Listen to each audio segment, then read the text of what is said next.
काबे अर्जुन लूटियो वही धनुष वही बाण। એનો એ જ અર્જુન, એનું એ જ ગાંડિયું, છતાં પણ સામાન્ય કાબાઓ લૂટી ગયા. કારણ સમય બદલાયો અને આ જગતમાં ક્યારેય કોઈ માણસ મહાન નથી થયો. માણસનો સમય મહાન હોય છે આ જગતમાં. તમારો સમય જ્યારે મહાન હોય ત્યારે કંઈક સારા કામ કરી લેજો, કારણ સમય ક્યારે બદલાઈ જશે કોઈ ભરોસો નથી. તમારો સમય હોય ત્યારે તમે સારું કર્મ કરી લેજો. સમયને લઈને તમારા હાથની અંદર કોઈ અધિકાર આવે, કોઈ પદવી આવે, તમારી પાસે કોઈ સત્તા આવે, તો એ સત્તાની અંદર તમે ક્યારેય અભિમાની ન બનશો, પણ એ સત્તામાં તમે સૌ કોઈનું ધ્યાન રાખજો. કૃપા કરીને કોઈને ધ્યાનમાં ન રાખતા. નહીં તો માણસની પાસે સત્તા આવે એટલે કોઈનું ધ્યાન ન રાખે, બધાને ધ્યાનમાં રાખે કે આણે મારું આમ બગાડ્યું હતું. ભગવાનને પ્રાર્થના કરજો કે ભગવાન મારી પાસે સત્તા આવે, કોઈ અધિકાર આવે, કોઈ પદ આવે, તો પદના અહંકારમાં હું ક્યારેય છકી ન જાઉં અને હું સૌ કોઈનું ધ્યાન રાખું, કોઈને ધ્યાનમાં ન રાખું ને આવી બુદ્ધિ મને આપજો. ભગવાન પાસે આટલું જરૂર માંગજો બાપ. માણસ પૈસાના અહંકારમાં કેટલાયને ધ્યાનમાં રાખે છે.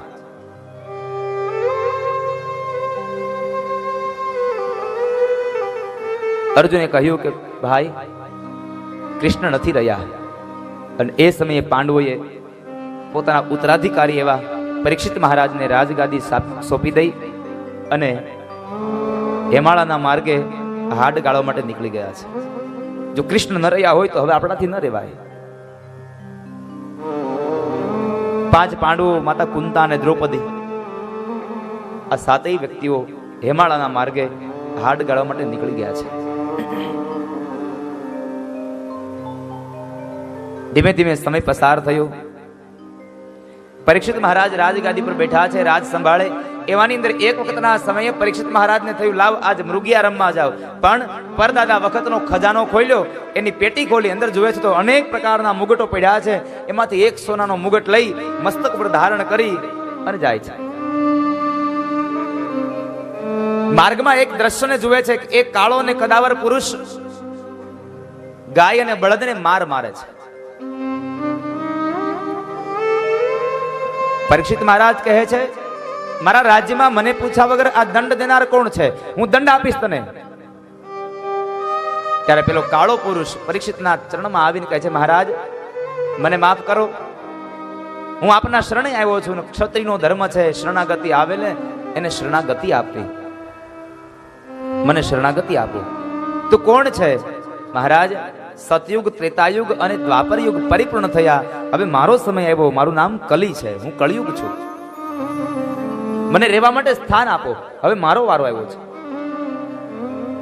ક્ષત્રિયના ધર્મ પ્રમાણે એને રહેવા માટે સ્થાન આપે. અને ભાગવતકાર કહે દ્યુતમ પાનમ સ્ત્રીય સુના યત્ર ધર્મ ચતુર્વિધ. જે જગ્યાએ દ્યુત એટલે કે જુગાર રમાતો હોય ત્યાં તારો વાસ થાય. જે જગ્યાએ મદિરા પાન થાય છે ત્યાં તારો વાસ થાય. જુગાર રમાય, મદિરા પાન થાય, સ્ત્રીઓનો સંગ થાય, સ્ત્રીઓના શરીર વહેંચાય, ત્યાં તારો વાસ થાય. અને ચોથી વાત, જ્યાં કતલખાના છે ત્યાં તારો વાસ થાય. કળિયુગને 4 જગ્યાએ સ્થાન આપ્યું. કળિયુગ ફરીવાર રાજા પાસે આવી અને પ્રાર્થના કરીને કહે છે પુનશ્ચયાચમાનાય જાત રૂપમદાત પ્રભુ. મહારાજ ફરીવાર આપની પાસે માગણી કરવા માટે આવ્યો છું, પણ આપને એક વિનંતી કરું છું કે મારો સમય છે અને મારો પરિવાર બહુ મોટો છે, એટલે જુગારમાં, મદિરામાં, સ્ત્રીમાં અને કતલખાનામાં આ 4માં મારો પરિવાર નહીં સમાય. એક કામ કરો, એક સ્થાન હજી મને આપો, પણ કૃપા કરીને હવે સ્થાન સારું આપજો. પરીક્ષિત કહે છે કે જ્યાં અનિત્યથી મેળવેલું જે ધન છે, એનું જે સુવર્ણ કહેતા સોનું છે, એ સોનામાં તારો વાસ થાય. આ શબ્દો સાંભળ્યા અને એ જ સમયે કલિયાથી ઉભો થયો અને સીધો પરીક્ષિતના મસ્તકમાં બેઠો. કારણ પરીક્ષિતના માથામાં જે મુગટ છે એ અનિતિનો છે. ભીમસેને જરાસંઘને મારી અને મુગટ લીધો હતો, અને આ મુગટ જરાસંઘનો હતો. જરાસંઘે જેટલી સંપદા ભેગી કરી હતી બધી અનિતિની હતી. એટલે કળયુગ એમાં બેસી ગયો. ભગવાનને પ્રાર્થના કરજો કે ભગવાન અમારા ઘરની અંદર નીતિનું જેટલું આવે ને એટલામાં અમે ખુશ રહેશું, પણ અનિતિનું અમારા ઘરમાં કોઈ ન આવવા દેતા. કારણ અનિતિનું ઘરમાં આવશે ને તો નીતિનું પણ ઢસડીને લઈ જશે. માટે ભગવાનને પ્રાર્થના કરજો કે અમારા ઘરમાં અનિતિનું અનાજ ન આવે, કળયુગ ન આવે. માથા ઉપર કલી સવાર થયો અને મતિ ભ્રષ્ટ થઈ. મતિ ભ્રષ્ટ થઈ એટલે એ સમય બરાબર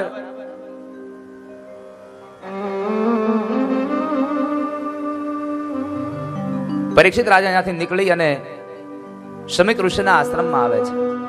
પણ આશ્રમની અંદર શમીક ઋષિ ધ્યાનમાં બેઠા છે, આંખો બંધ છે. એને ખબર નથી કે કોઈ રાજા આવ્યો છે, એટલે એની સ્વાગત વિધિ ન થઈ.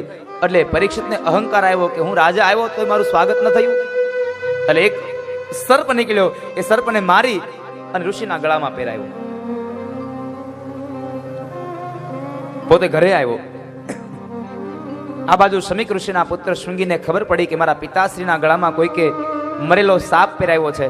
અને એ જ સમયે બરાબર પાણીની અંજલિ ભરી ભગવાન સૂર્યને સાક્ષી રાખીને કહે છે કે જેણે મારા પિતાશ્રીના ગળામાં સર્પ પહેરાયો મરેલો, એને આજથી 7મે દિવસે તક્ષક નાગ દંશ દઈ અને મૃત્યુ થાજો.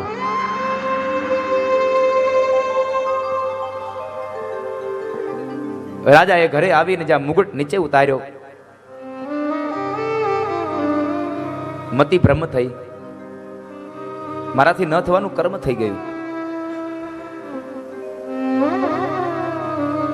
શૃંગી મહારાજ આશ્રમમાં આવીને રડે છે. શમીકે આંખ ખોલી કહે છે, બાળક કેમ રડે છે બેટા? તો કહે છે, પિતાશ્રી આપણા ગળાની અંદર, તમારા ગળામાં મરેલો સર્પ છે. સર્પને જુએ છે. આ તો આપણા આશ્રમનો સર્પ છે, ક્યારેય કોઈને ડંખો નથી. આને કોણે માર્યો? શૃંગી કહે છે, પિતાશ્રી જેણે માર્યો એને મેં એને શ્રાપ આપ્યો છે કે આજથી 7મે દિવસે તક્ષક નાગ દંશ દઈને મૃત્યુ થાજો. આ બાજુ પરીક્ષિતે માથામાંથી મુગટ ઉતાર્યો અને મુગટ ઉતારવાને લઈ અને મતિ ભ્રમ થઈ કે મારાથી ન થવાનું કર્મ થયું. વળી પાછો આવે છે. શમીક ઋષિ પાસે આવીને ક્ષમા માગી. પોતાને પોતાના શ્રાપની વાત મળી એટલે કહે છે કે મેં અપમાન કર્યું છે, મેં ખરાબ કર્મ કર્યું છે, એટલે મને એનું ફળ મળવું જ જોઈએ. શ્રાપને ભોગવવા માટે તૈયાર છે. કહેવાય છે કે પરીક્ષિત રાજાએ પોતાના દીકરા જન્મેજય આદિ રાજાઓને રાજગાદી સોંપી દઈ ગંગાના દક્ષિણ કિનારે જઈ અનશન વ્રત લઈ અને બેઠા છે. કારણ શમીક ઋષિએ કીધું કે રાજા, શ્રાપ મિથ્યા નહીં થાય, પણ હવે ભગવાનને ભજવા હોય તો તમે ભાગવતને સાંભળો, તમારો ઉદ્ધાર થશે. ભાગવતને સાંભળવા માટે ગંગાના દક્ષિણ કિનારે આવે છે અને દક્ષિણ કિનારે આવી અનશન વ્રત લઈને બેઠા છે. કોઈ માણસને ભાગવત સંભળાવ થતું નથી. એ સમયે સુખદેવજી મહારાજને દેવર્ષિ નારદ લઈ આવ્યા છે. નારદ કહે છે, બાપજી પધારો ને. ગંગાના કિનારે રાજા પરીક્ષિત બેઠો છે અનશન વ્રત લઈને. એને 7મે દિવસે તક્ષક નાગ દંખ દેવાનો છે. આપને ભાગવત સંભળાવો. સુખદેવ કહે છે, નારદ હું નહીં આવું. નારદ કહે છે, બાપજી તમે નહીં આવો તો એને ભાગવત કોણ સંભળાવશે? શ્રાપમાંથી કોણ એને મુક્તિ અપાવશે? સુખદેવજી કહે છે કે નારદ, મેં ક્યાં કીધું તું કોઈનું અપમાન કરે? મેં જરાય નતું કીધું કોઈનું અપમાન કરવાની વાત. અરે બાપજી, આપ તો દિવ્ય દ્રષ્ટા છો. જો તમે ઉદ્ધાર નહીં કરો તો આ જગતમાં કોણ ઉદ્ધાર કરશે? દેવર્ષિ નારદની પ્રાર્થનાને લઈ અને સુખદેવ આવ્યા છે. સુખદેવજી મહારાજ આવી ગંગાના કિનારે આવ્યા એટલે રાજા પરીક્ષિત એના ચરણાર વિંદને પખાડ્યા છે. સુખદેવજી મહારાજે પોતાનો વરદ હાથ પરીક્ષિત મહારાજના મસ્તક પર પધરાવી અને એને આશીર્વાદ આપ્યા છે. આશીર્વાદ આપી અને એ જગ્યાએ ભાગવતનો આરંભ કરે છે.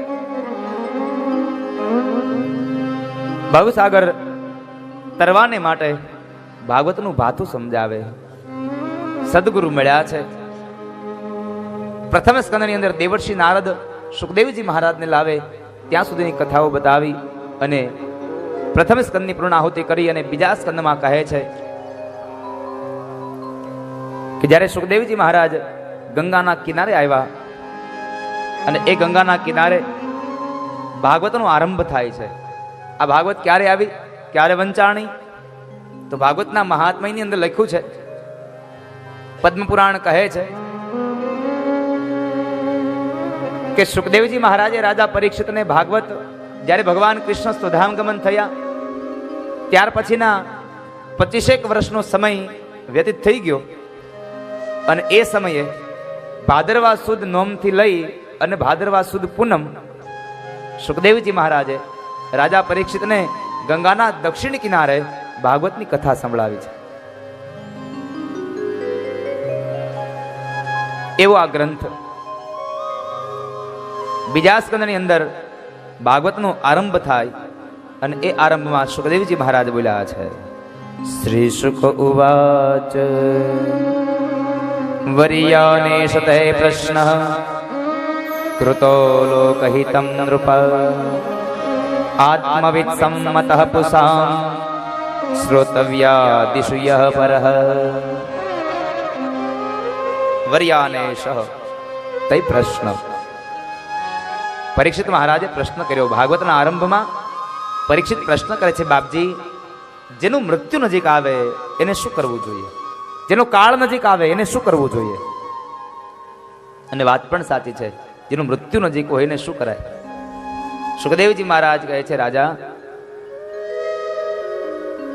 તમારો પ્રશ્ન શ્રેષ્ઠ છે.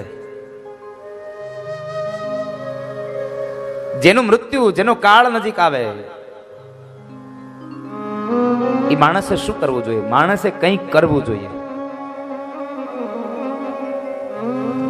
જ્યારે અંત સમય આવે અને એ સમયે પોતાના દીકરા દીકરીઓ, મારી આ મિલકત, આ મારી મૂડી, આ બધામાં જ્યારે એ માણસ આસક્ત થાય, આસક્ત બનીને જીવ જ્યારે પોતાનું આયુષ્યને વ્યર્થ જતું કરે, છતાં પણ જ્યારે ઈશ્વર આંખ આડા કાન કરી અને અંત સમયે જો તમે પરમાત્માને યાદ કરી લો તો તમને એ લેવા માટે આવી જાય છે. સાહેબ, માણસ બધામાં, માણસની અંદર જ્ઞાન પડ્યું છે, પણ માણસ જ્ઞાનને જગાડતો નથી. અને પેલા દિવસે વાત કરી હતી કે જ્ઞાન અને વૈરાગ્ય જ્યાં સુધી જાગેલા હશે ત્યાં સુધી ભક્તિ નહીં થાય, અને ભક્તિ નહીં થાય તો પરમાત્મા ક્યારેય નહીં મળે. ભક્તિ તમારે કરવી છે તો જ્ઞાન અને વૈરાગ્યને જગાડવા પડશે.